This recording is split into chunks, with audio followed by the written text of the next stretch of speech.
ఏం కాదు. బిఎల్ఓలే నేను గుర్తుపెట్టేవాళ్ళు కాదు.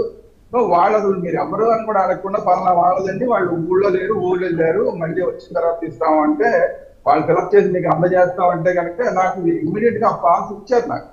ఓకే. అందువల్ల ఏంటంటే ఇవ్వట్లేదు అంటే మరి అక్కడ ఎవరన్నా మరి ప్రెజరైజ్ చేశారో ఏమో నాకైతే తెలియదు. సురేష్ గారికి వచ్చిన అప్పుడు ఆయన గమనించిన ఇబ్బంది ఏంటో నాకు తెలియదు, కానీ సహజంగా ఇస్తున్నాను. అలా ఇవ్వము మేము ఫామ్ ఇవ్వము అన్న పరిస్థితి అయితే నాకైతే కనపడలేదు. సో ఇలాంటివన్నీ ఎక్కడ ఒకవేళ నిజంగా కనుక అలా ఎవరన్నా రాజకీయంగా కనుక బిఎల్ఓలు యాక్ట్ చేస్తారు అనుకుంటే కనుక ఇవాళ ఉన్న బిఎల్ఓలు ఏ రాజకీయ పార్టీకి సంబంధించిన వాళ్ళు కాదు. గతంలో కొన్ని ఇబ్బందులు జరిగినాయి. ఎందుకంటే అప్పుడు కొంతమంది విజయసాయి రెడ్డి గారు లాంటి వాళ్ళు మాకు సంబంధించిన వాళ్ళనే కొన్ని ఉద్యోగాలు మేము ఇచ్చామంటాం, వాళ్ళే ఇంటికి తిరగడం అప్పుడు వాలంటీర్లుగా, అప్పుడు కొన్ని అనుమానాలు అలాంటివన్నీ ఉన్నాయి. కానీ ఇప్పుడు ఎవరు అనుమానాలు కూడా కావట్లేదు. వీళ్ళు ఈ పార్టీ వాళ్ళు వైసీపీ పార్టీ, ఇప్పుడున్న బిఎల్ఓలు వైసీపీ పార్టీ వాళ్ళు కాదు, టీడీపీ పార్టీ వాళ్ళు కాదు, బీజేపీ పార్టీ వాళ్ళు, ఏ పార్టీ వాళ్ళు కాదు. అంటే శ్రీరామ్ గారు మనం పెద్దగా అనుమానం పడాల్సిన అవసరం లేదు. శ్రీరామ్ గారు కొన్ని వాటికైతే క్లారిటీ ఇచ్చుకోవాలి. మనం ప్రధానంగా వాళ్ళు చెప్తుంది ఏంటి, ఉద్యోగాల కోసం ఉపాధి కోసం వేరే నగరాలకు వెళ్ళిన వాళ్ళు తమ సానుభూతి పరులు ఎవరైతే ఉంటారో వాళ్ళ ఓట్లు మాత్రమే తొలగిస్తారని ప్రధానంగా ఆరోపిస్తున్నారు. అసలు గైడ్ లైన్స్ ఏం చెప్తున్నాయండి వలస వెళ్ళిన ఓటర్ల విషయంలో? గైడ్ లైన్ ప్రకారం అయితే ఉన్న వాళ్ళు, అక్కడ లేని వాళ్ళని అసలు మనం యాక్సెప్ట్ చేయక్కలేదు కదా. వాళ్ళంతటి వాళ్ళు రావాలి ఎప్పుడైనా సరే. మళ్ళీ ఇప్పుడు వచ్చేది సర్వ ప్రక్రియలో ఇప్పుడు ఉన్న ఎవరైతే చనిపోయారో అలాంటి వాళ్ళని మొత్తం తీసేస్తారు.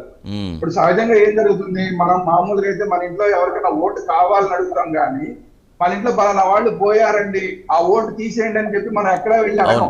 ఎవరు సహజంగా జరిగేది. అందువల్ల చనిపోయిన వాళ్ళ ఓట్లు ఉంటాయి. ఆ చనిపోయిన వాళ్ళ ఓట్లన్నీ కూడా ఇప్పుడు తీసేస్తారు. అలాగే ఎవరైనా దూర ప్రాంతాల్లో ఉన్న వాళ్ళ ఓట్లు ఉన్నాయనుకోండి, వాటిని పక్కన పెడతారు. అందుబాటులో లేరని పక్కన పెడతారు. వాళ్ళకి ఆఖరి నిమిషం దాకా ఈ సర్వే అనేది అనౌన్స్ చేసినంత మాత్రం కాదు, మళ్ళీ ఎలక్షన్ అయ్యే ముందు కూడా ఫైనల్ లిస్ట్ ఇస్తారు. అప్పటి వరకు కూడా అవకాశం ఉంటుంది. ఒక ఫామ్ ఫిలప్ చేయాలి. ఆ ఫామ్ ఫిలప్ చేసి నేను ఉన్నానండి అని, అందుబాటులో ఉన్నానండి అని అంటే ఎనీ టైం ఇస్తారు. నిరంతరం జరిగే ప్రక్రియ. ఆ తర్వాత కూడా ఎలక్షన్ అయిపోయిన తర్వాత కూడా మళ్ళీ ఈ ప్రక్రియ కంటిన్యూస్ గా ఉంటుంది. ఎప్పుడైనా సరే మనం జాయిన్ చేసుకోవచ్చు. జాయిన్ చేసుకోవాలనుకుంటే జాయిన్ చేసుకోవచ్చు. అందువల్ల జాయినింగ్స్ కి ఇబ్బంది లేదు. కానీ ఇప్పుడు దూరంగా ఉన్న వాళ్ళని సరే మనకి రాలేదు, ఉంటే పోతే పోయిందని వదిలేశారనుకోండి, అలా పోతాయి. అలా కాకుండా మనకి అక్కడ ఓటు హక్కు ఉండాలి అని మనం వెళ్ళొచ్చు, లేదా ఫోన్ ద్వారా కూడా చెప్పే అవకాశం ఉంటుందేమో కదా.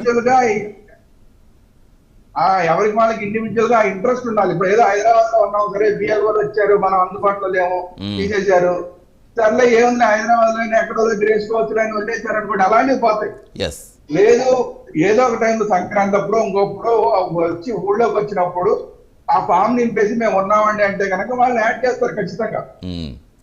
అందువల్ల ఇలాంటి వాటికి అంటే నేను ఏమంటానంటే, ఇప్పుడు ఎలాగైతే మీరు జాగ్రత్త పడుతున్నారో ఈ వైసీపీ కానీ ఇంకొక పార్టీ కానీ ఎవరికైతే అభ్యంతరాలు ఉన్నాయో వాళ్ళు సంక్రాంతి టైంలో కనుక మళ్ళీ ఇలాంటిది ఒకటి పార్టీల పరంగా ఇంట్రెస్ట్ తీసుకుని, మీరు ఎవరైతే కొత్తగా సంక్రాంతికి వచ్చారో, మీ దగ్గర ఎవరైతే దీంట్లో లిస్ట్ లో లేరో, సర్వ ప్రక్రియలో లేరో అలాంటి వాళ్ళందరికీ మాకు ఇవ్వండి అని చెప్పి వాళ్ళందరినీ కూడా జాయిన్ చేయించే కార్యక్రమం అప్పుడు చేశారనుకోండి, ఆటోమేటిక్ అయిపోతుంది. ఎందుకంటే మధ్యలో మనకి 2 సంక్రాంతులు 3 సంక్రాంతులు వస్తాయి ఎలక్షన్ లోపు. అవును.